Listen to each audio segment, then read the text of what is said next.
So this is the second home in this package that we're considering offering to buy from the community.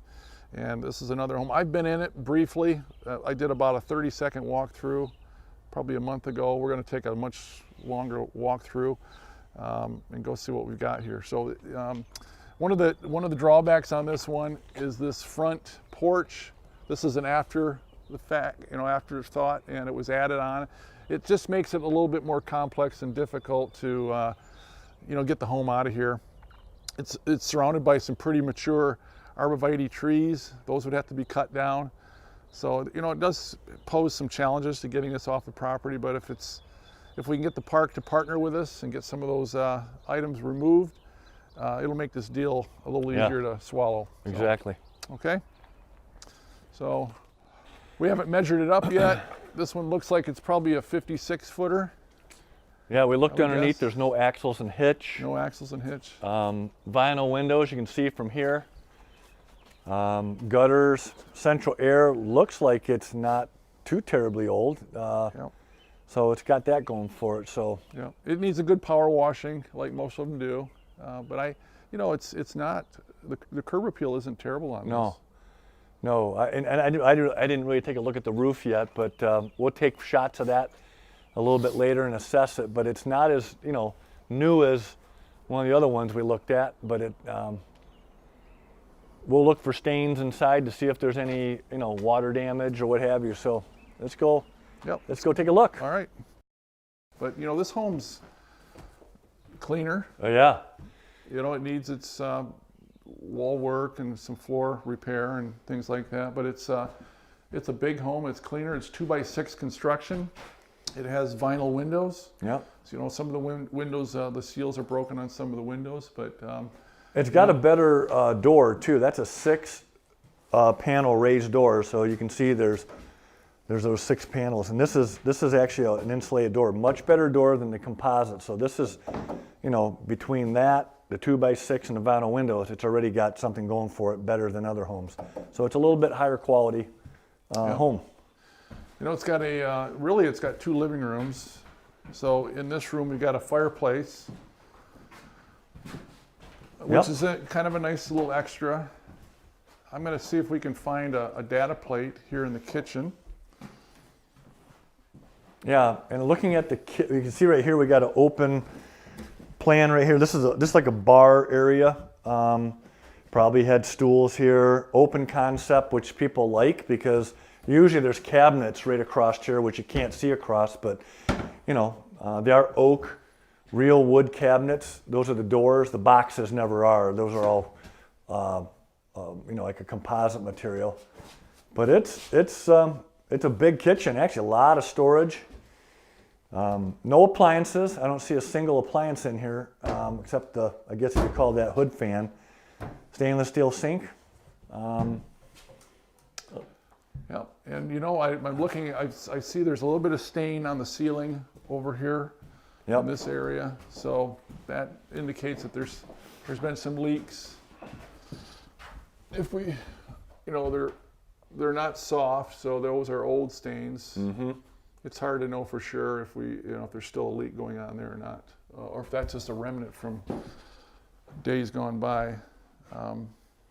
Yeah, and a lot of the carpet's been removed, I see. So someone was either was taking an idea of renovating this, and then they stopped. Who knows? But that makes it a little easier for the next guy to take it down. Yeah, exactly. All right, we'll keep moving. Good sized dining room. Yeah, it is. We get into our first bedroom. This looks like the master bedroom. Yeah. We got a master suite here. Look at that shower. That's unusual. Somebody renovated and created a walk-in shower. Well, this is a handicapped shower for sure, because when we walked in, they had that electric chair. Probably he was handicapped or she. And someone did a lot of custom work. This is real tile. And this and you can see above here, we still see some stains, okay? They're not soft, but something happened there once upon a time. And you can see right here also, there was a wall that was once here. Yeah. See the shadow? And there's some bolt holes. So there was a wall structure right here at one time that went to the floor. I'm gonna guess probably it was a cabinet.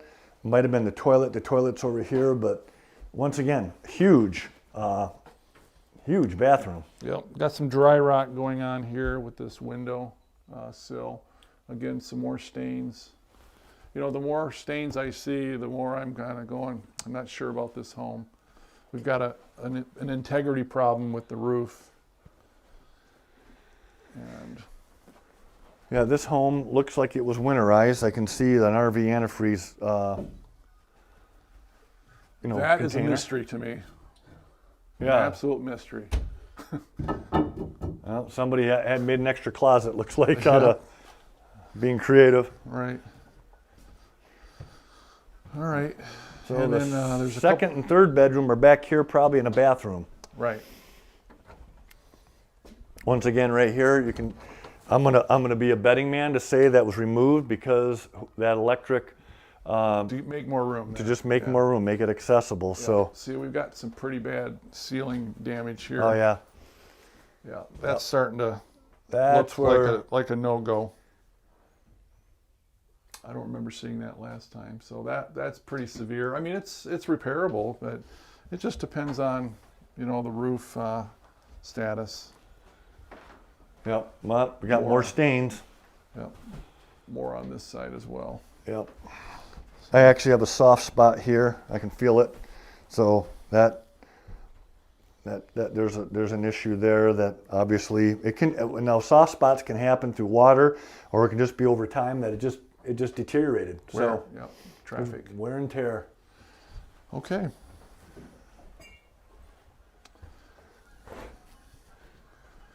This last bedroom here also has some stains on the ceiling.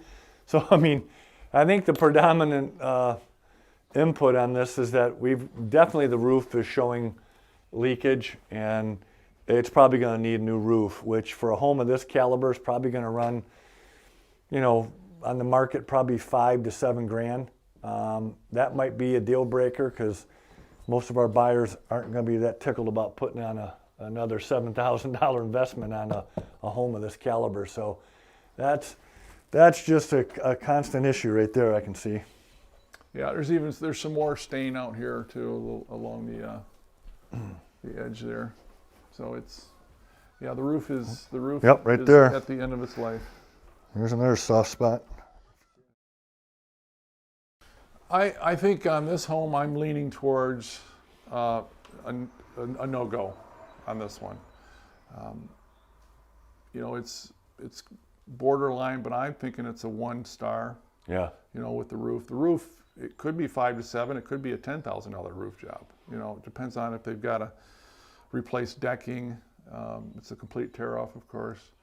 And there's a lot of decking that's probably not in very good shape on the roof. Yeah, this one's questionable. There's a lot of. I mean, the house looks structurally good versus the other one we looked at a little while ago. Had a ton of debris, but once again, knowing that roof is bad. I mean, roofs are number one. I mean, if a roof is bad, you know, a double wide, it's like Dan said, it's about $5,000 to $10,000. You know, if their own people do it, it might be cheaper. But this, you know, this one is really, you know, one that I would have to really think long and hard. I would probably pass on it because of that. If it had a better roof, didn't have the leaks, heck yeah, we would entertain this one. Mm-hmm. All right, guys.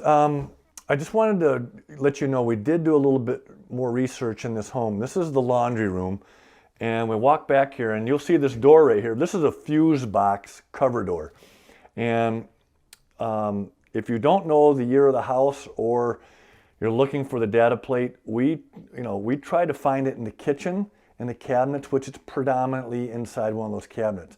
We couldn't find it, but if we walk back here and open this up, you can see right here, it's a perfect data sheet.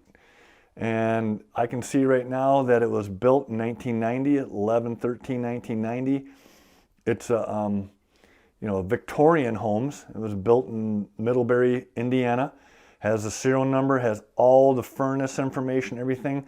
And uniquely enough, right there, it says it's a 30-pound snow load. So for us, that's a big deal because all those park owners who have homes in northern Michigan can use this home. So, and also in Wisconsin, Minnesota, the UP. So all those people who want and have to have one because it's mandated by their ordinance and it's just, they have to have one. You can't sneak one in. So this changes things. Even though the roof has some leaks, has some real issues with it, we're kind of reassessing this a little bit because once again, that's how important that is. The leak on the roof, somebody might say, hey, if I buy this home for $5,000 from you or whatever, I'll put that extra shingle roof on it because that, the home is actually in pretty good shape, but that roof was really the determining factor for us to really kind of say, and have us pause. But now that it's a 30-pound snow load, we might take a crack at this, throw it out, see what we can get. We'll probably ask the park to, let us market the home. If we can sell it, great. If we don't, we're not on the hook. So it's a creative way to make sure that, we can take a shot at selling a home, make some money, get this burden out of the park. Because if we don't sell the home, they're probably going to have to demo this home, which we're in the demolition business as well. And this home would probably cost $4,000 to $5,000. So as you can see from the park standpoint, for them to accept, what we're offering, which is we're just going to get rid of the home, they're going to save $4,000 or $5,000. We might put $4,000 or $5,000 in our pocket. The other guy who buys it gets a home that is hard to find, and we kind of have a win-win-win. So just want to let you know we just found this. So stay tuned. We'll hopefully let you know what this one looks like later on. All right, so we got done with this home, reviewed it, measured it, took pictures, and lo and behold, went in the laundry room, found the data plate, discovered it's a 30-pound snow load, and that kind of changes things possibly a little bit.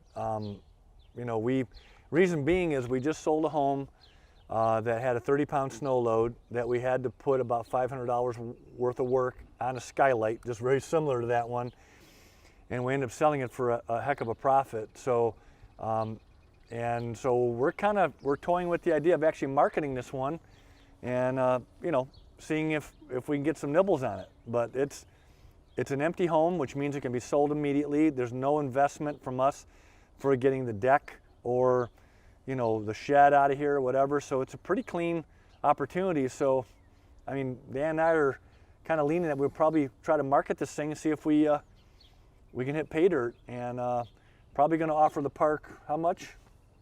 $1. $1. Okay. Well, so we're gonna ask for $1 to get paid. Give or take. Yeah. It's maybe negotiable. 50 cents. Maybe $1.50. I don't know. We'll see. Yeah. But the park, we know what their motivation is. Their motivation is they're a business, and they want a good ROI on this. They want to put a brand new home in here. They don't want to spend the $4,000 or $5,000 it would take to have this home demoed. Exactly. And removed. So, if they didn't have to write a check, they're $4,000 or $5,000 ahead. Yep. And that's the way they're looking at it. So we're gonna play along with that mentality, and hopefully get this thing for no investment and make a few bucks from a buyer that'll buy it from us. Yeah.